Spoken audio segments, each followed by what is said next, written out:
नमस्कार दोस्तों कुछ एक दिलचस्प किस्से कहानी ऐसे होते हैं जिनमें अगर थोड़ा सा झांक लें तो लगता है कि थोड़ी सी तब्दीली हो गई है वैचारिक स्तर पर भी, और हमने कुछ खोए बिना कुछ एक्स्ट्रा अतिरिक्त रूप से पा लिया। आज मैं एक किताब की बात आपसे कर रहा हूँ और वो किताब है लाल किताब। अब लाल किताब के बारे में हो सकता है कि आपने सुना ज़रूर होगा, लेकिन क्या है लाल किताब, इसके बारे में अक्सर आपको शायद हो सकता है कि जानकारी प्राप्त करने का मौका ना मिला हो। लाल किताब क्या है, चर्चा का विषय है। इसमें बहुत सारे उपाय जो हैं, लोग कहते हैं जी लाल किताब के हिसाब से ये उपाय कर लो, आपके दुखों का, आपके संकटों का हल हो जाएगा। और मित्रों, ये एक इंसान की एक प्रवृत्ति है कि जब वो दुखी होता है, जब किसी मुसीबत में होता है या किसी अनिश्चय की स्थिति में होता है, अनसर्टेनिटी की कि ज़िंदगी में क्या होगा, क्या करना चाहिए, जब उसे दिशाहीनता का आभास होता है, कोई सही दिशा नहीं मिलती, तो उस वक्त वो कोशिश करता है कि उन्हें कोई ना कोई रास्ता अनायास मिल जाए, वरना दलीलें तो हाथ खड़े कर देती हैं, तर्कशास्त्र हाथ खड़े कर देता है कि हमारे पास इस समस्या का कोई हल नहीं है। लेकिन इंसान है, टूटना तो नहीं चाहता, इसलिए वो कोई ना कोई चीज़ ऐसी देखता रहता है, तलाश करता रहता है। और लाल किताब भी उनमें से एक चीज़ है जिसको अक्सर आपने देखा होगा, कई ज्योतिषी और कई लोग जो हैं वो किताब का हवाला देकर कहते हैं कि लाल किताब में ये लिखा हुआ है, ये उपाय कर लो, सादा सा है, इसमें ना पैसे खर्च ना कुछ और, सीधी बात है, ये कर लो और तुम्हारा काम हो जाएगा।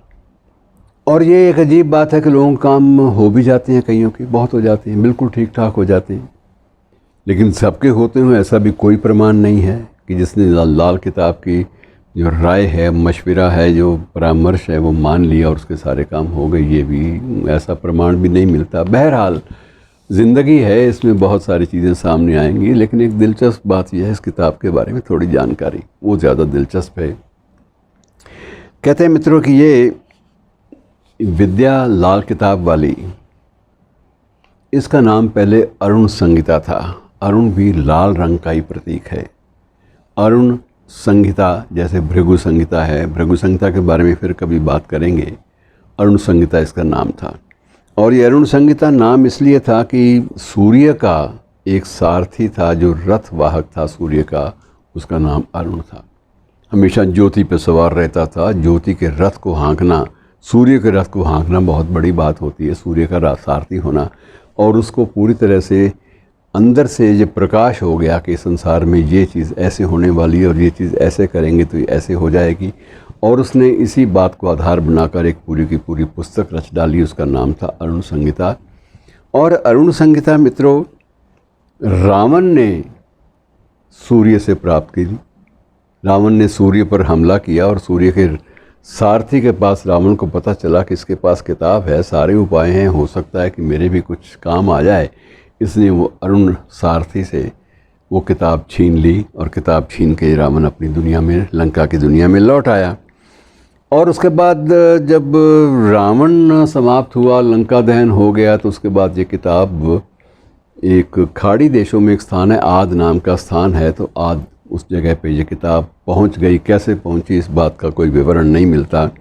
और यहाँ उसका अनुवाद जो है, किताब मूल रूप से संस्कृत में थी, उसका अनुवाद अरबी और फ़ारसी में भाषा में किया गया। और ये फ़ारसी भाषा में आज भी ये किताब उपलब्ध है, इसमें कोई शक नहीं है। और ये तयशुदा बात है कि ये पाकिस्तान, विशेष रूप से लाहौर के संग्रहालय में एक म्यूज़ियम में ये बिल्कुल सुरक्षित रखी है मूल पुस्तक। और ये उर्दू भाषा में भी मिल जाती है, बाकायदा मिल जाती है। अब उस अरुण संहिता का ये है कि जिसे लाल किताब बाद में कह दिया गया, क्योंकि ये फ़ारसी और अरबी में इसका तर्जुमा हुआ था। तर्जुमा में अरुण का लाल हो गया और संहिता का किताब हो गया। लाल किताब आसान सी बात हो गई। तो वो किताब जो है लाल किताब, उसके कुछ अंश जो हैं वो गायब हो गए थे। कैसे गायब हुए ये कोई पता नहीं चला। लेकिन बाद में लाहौर में एक जगह बहुत खुदाई आर्कियोलॉजी वालों ने की, तो आर्कियोलॉजी वालों ने जो खुदाई की उसमें कुछ तांबे के शीट्स मिली, ताम्रपत्र मिले जिन पर कुछ न कुछ ये लिखा हुआ था, और ये लाल किताब वाली सामग्री उसमें बाकायदा खुदी हुई थी। कैसे खुदी, किसने खोदी, कैसे वो गई, इस बात का इतिहास नहीं मिलता, लेकिन वह भी संस्कृत में थी। उसका फिर पर्शियन में और अनुवाद किया गया, ट्रांसलेशन उसका हुआ, और उसके बाद 1936 में ये अरबी भाषा में सबसे पहली बार छपी। 1936 में लाहौर में छपी और उसकी खूब चर्चा होने लगी। और इसी बीच पंजाब के एक व्यक्ति थे, जलंधर के एक पंडित रूपचंद जोशी, उन्होंने 1939 में ये किताब प्राप्त कर ली, लाहौर से मंगवाई, विशेष रूप से जब वहाँ 36 में छप चुकी थी 1936 में, तो जिन्होंने वहाँ से मंगवाई और मंगवाने के बाद इन्होंने उसका बाकायदा उसका विवेचन किया और उसके 5 खंड बनाए। क्योंकि पंडित रूपचंद के बारे में भी कहते थे कि पंडित रूपचंद जोशी अपने समय के बहुत बड़े ज्योतिष शास्त्र के विद्वान थे, और उन्होंने इसके 5 खंड बनाए। पहला खंड इसका जो था लाल किताब के फरमान के नाम से आया, ये 1939 में छपा।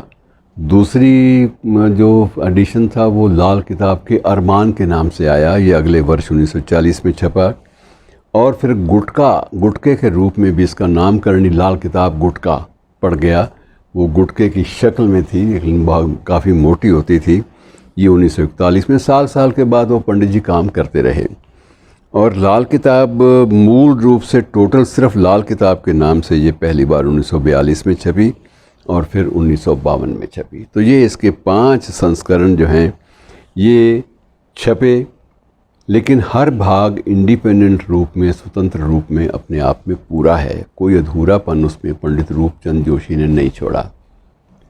अब इसके माध्यम से क्या है कि चंडीगढ़ का ये एक, पंजाब का ये एक प्रकाशन था अरुण प्रकाशन, उसने फिर अरुण प्रकाशन ने अरुण संहिता यानी लाल किताब का प्रकाशन भी यहाँ से किया।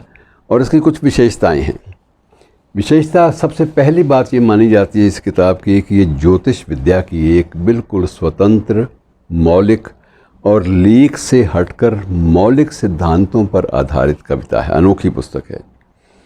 और दूसरी बात यह है कि जो फलित ज्योतिष होता है, फलित ज्योतिष जिसमें फलादेश का पूरा विवरण होता है, उस दृष्टि से ये सैद्धांतिक पुराने जो तौर तरीके थे उनसे बिल्कुल लीक से हट के है। और ये किताब भी सबसे, इसका जो मुख्य उद्देश्य ये बताया गया कि ये जो प्राचीन विद्वत्ता के नाम पर ज्योतिषी बने हुए लोग जो टोटके बताते थे, जो बड़े बड़े मुश्किल उपाय बताते थे, कठिन स्वर्ण दान करो, ये दान करो, इन सब से मुक्ति दिलवाने के लिए दुखी आदमी को ये छोटे मोटे सिंपल टोटकों पर आधारित है, जिसमें टोटके जो हैं वो जैसे मिसाल के तौर पर कुंवारी कन्याओं से आशीर्वाद लिया करो। ऐसे जो टोटके हैं तुम्हारा ये काम हो जाएगा। तुम अगर मुसीबत में हो और तुम्हें अगर बहुत ज़्यादा दिक्कत आ रही है तो काला कुत्ता एक पाल लो, तुम्हारा सारा दुख जो है वो हरण हो जाएगा।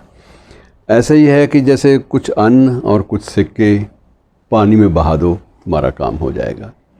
मतलब इस प्रकार से उपाय ऐसे जिनमें ज़्यादा ना तो श्रम साध्य और ना ही पैसे का बोझ दुखी आदमी पर पड़ना। और ये इस किताब का लुबो लुबाब यही है कि पुराने लोग किस तरह से ऐसी चीज़ों पे काम कर लिया करते थे।